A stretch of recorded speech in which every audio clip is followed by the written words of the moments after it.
地球上不知何时浮起一只巨大无比的老龟，而它的背上竟还有一座小城在这里生活。可惜他们被龟背的突起环抱，根本不知道这重重雪峰外面到底是啥。直到这一代，探险家带儿子想穿越雪峰，谁知半路上儿子大雷发现了一种冒着绿光的植物，摸上去会让人整个身体发麻。大雷被深深吸引，觉得这植物应该研究一下，或许对小城大有用处。探险家老爸却不同意，他的一生目标就是翻越雪峰，怎么可能走一半就回去？于是父子俩就此分道扬镳。25年后，大雷人到中年，并且拥有一座农场，他带回的潘多种子种出了大片的果实，成了整个小城的供电基础。你没听错，那植物竟是带电的，各种电器被制造出来，只要塞上潘多果子，就会像电池一样为他提供电力。大雷为此感到自豪，可他爸老雷却再也没回来过。大雷生怕儿子小雷也遗传了父亲老雷的基因，有朝一日离他远去，所以总是教他做一个好农民，踏踏实实的当电力大亨。可这一天，一架巨大的飞艇降落在他家农场，正是曾经的探险队友大壮。原来大壮发现小城各地的潘朵出现问题，似乎是感染了什么虫害，而且正在向全城的潘朵植物蔓延。他希望大雷跟他们一起拯救潘朵，这是大雷毕生心血，他毫不犹豫就跟大壮走了。潘朵虽然在地面生长，但它其实在地底全部共用一条根茎，应该是根系深处遭到了攻击。众人顺着电力路线，发现潘朵从一个深渊开始朝下生长。众人驾驶飞艇朝下飞去，越往下越多的潘朵根系散发着带电的幽光。大雷妻子突然追来，原来是儿子小雷也偷偷跟上了飞艇，甚至把狗子都带来了。大雷刚要让他们回去，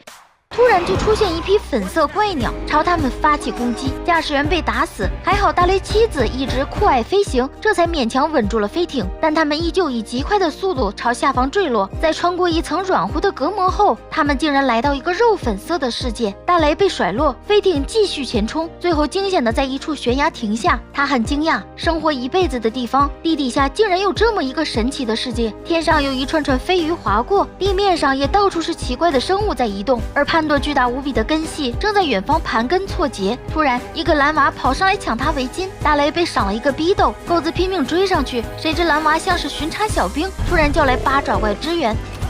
眼看就要被吞噬掉，一个野人举着火枪冲了上来，他顺利将八爪怪击退，一撩刘海，竟然是大雷失踪多年的父亲老雷。原来老雷当年想翻越雪峰，却不小心掉到这里，如今已经困了25年。他只知道这里所有东西都像是活的，他对抗各种怪物，打算从地底穿越到雪峰外面，谁知却被一条硫酸海拦住，只要掉下去定会尸骨无存。老雷一直没搞懂这是什么地方，他们哪里能知道自己是生活在一只老龟身上，显然掉落这个神奇的世界应该就是进入了老龟的内脏。小雷觉得洞穴有活物在动，突然就看到一个影子爬上自己后背，他大惊摔倒在地，用书包用力砸着怪物，把他压得好像水球冒了泡。小雷见着蓝娃可爱，连忙表示没有恶意，谁知也被摔了一个大逼斗。随即蓝娃拿出在他老爸那儿抢来的围巾，小雷一看大喜过望，以为蓝娃要带他去寻找老爸，痛快的跟他走了。可他哪里想到这蓝娃是老龟内脏中的巡查细胞，看见异物入侵，果断将他引到了巨噬细胞八爪怪那里，但八爪怪嫌他大惊小怪，叫谁都不愿意动他。他气够呛，刚一抬头又看见小雷正在收拾潘多果子，他更加来气，就伸手去抢，谁知被潘朵电得浑身上下腿抽筋儿。小雷连忙帮忙，可蓝娃的爪子已经糊了，他帮蓝娃包扎，这瞬间感动了蓝娃，觉得他不是坏人，但来不及了，巨噬细胞终于被惊动，朝着小雷就扑了过来。危急时刻，老雷扛着喷火枪赶到，原来他和大雷也在寻找走散的探险队，但却在途中发现小雷的卡片，还好营救及时，祖孙3代跳上飞鱼逃跑，八爪怪在后面穷追不舍，但大雷就是农民，弱得像只鸡，老雷只能一边喷火一边断后，唯有小雷觉得爷爷帅呆了，但他一脚踩脱掉下去，还好蓝娃胳膊稀软将他抓了上来。很快老雷的火枪没油了，大壮和小雷妈及时赶到，但八爪怪越来越多，蓝娃提醒小雷用潘多果子，一扔之下果然将八爪怪全部拦住，众人顺利返回飞艇，他们继续朝潘朵根系进发，一路的美景让小雷惊呆，但老雷却总想教小雷技能，大雷又怕儿子跟父亲不学好，一直试图搅和爷孙俩的互动，结果没一会儿父子俩就吵了起来。但硫酸海很快横在前方，飞艇根本无法通过这里，可蓝娃却在这时派上用场，他在硫酸海中叫出一帮小兄弟儿，一顿叽里哇啦的沟通，他们瞬间吸附到飞艇的底端，拖着飞艇朝前方飞去，一路见到硫酸喷发，他们本能的躲避，那幅度大的差点要了狗子的小命。终于成功穿过老龟的胃部，众人刚松口气，就再次遭到攻击。这次的八爪怪实在太多，大雷搬出一箱子潘朵果子，他发现这里的生物都极度怕他。众人朝着怪物丢去，大雷外行的丢人，老雷就趁机教他如何冒险。父子俩的关系终于渐渐解冻，他们发现拥有不同的理想并不影响一家人的和睦。可终于来到了潘朵根系的尽头，他们却感觉不太对，大批粉色怪鸟飞蛾扑火朝潘朵攻击，但看起来反而是潘朵占据上风，他浑身带电，怪鸟根本攻不破根系的外层。大雷这才明白，地面的果实之所以枯萎，是因为潘朵将所有力量转移到这里来跟怪物干仗。于是他们将所有保存的潘朵种子捣碎，将飞船改装成临时的农药喷洒机，准备帮助潘朵打赢这场战斗。蓝娃看小雷抱着武器箱子，他急得连比划带叽里哇啦。小雷虽然听不懂，却总感觉这些蓝娃的同伴看起来并不像多坏，他不想伤害这些生物。父子俩再次产生争执，大雷追上来试图说服小雷，他觉得农民就该做些农民的事情，但小雷真正想要的并不是这些，他更喜欢冒险。两人不知不觉发现前方迷雾散去，竟然出现了蓝天和碧海。一阵地动山摇后，一只无比巨大的眼睛突然睁开，他意味不明地盯着父子二人。俩人瞬间明白过来，他们竟然通过深渊来到了外面的世界，而这个深渊还是活的。小雷瞬间把所有遇到的场景融会贯通，强酸海肯定就是他的胃，而那些收割怪兽一定就是这个生物的免疫系统，而被潘朵缠绕的中心只可能是这个生物的心脏。他们终于明白，原来小城世代生活在这个东西的背上，那这样看来，潘朵才是那个入侵者，他吸附在巨物的心脏上残害他。父子俩知道事情的严重，如果让潘朵赢了，那他们的家园就算彻底毁了。谁知老雷却并不相信，这是他一生追求的目标，他一定要亲自去看才肯罢休。而其他队员因为长期受到潘朵的好处，并不愿意轻易转变这个想法，一家几口连带蓝娃全被关了起来。小雷指挥狗子让他开门，谁知狗子以为在玩，只顾舔着门就是不开。蓝娃看着着急，钻出去教狗子开锁，然后再重新钻了回去，狗子这才瞬间将锁打开。一家人来不及无语，连忙去帮助免疫系统，但是如今的八爪怪和粉红怪鸟在队员的帮忙击杀下已经所剩不多。大雷拿着农夫锹跳上潘朵，但不管他多用力，根本无法撼动潘朵的表面。就在此时，老雷出现了，原来他就要到达巨龟口腔的时候，突然被结晶绊倒，曾经一家三口的照片掉了下来，这突然触动到他，在担心儿子面前，外面的世界显得不那么重要了。父子俩联手成功撬开潘朵表面，与此同时，小雷去挑衅沉睡的巨噬细胞，被激怒的八爪怪全被小雷引到了潘朵的缺口，一瞬间，免疫系统终于找到了宣泄的入口，几乎顷刻间将潘朵就消灭殆尽。众人终于拯救了自己的家园，但巨龟的心脏仍是一片死灰。过了很久，再生因子终于来了，它们抖落无数的再生细胞，覆盖整个心脏。很快，巨龟的心脏再次跳动起来，一股股新鲜有活力的血液流入血管，巨龟的体内生机勃勃，再次变得健康起来。大雷带老雷穿越了巨雷的口腔，这是父亲一生的愿望。虽然外面啥都没有，但他还是希望帮父亲圆梦。巨龟仍旧看着他们，继续在无边的大海遨游，而他们再次穿越老龟身体，回到了赖以生存的家园。虽然没了潘朵的电力，但生活依旧美好。外面的世界也许美妙，也许凶险，也许一片虚无，但是在这之前，请首先珍惜当下的美好。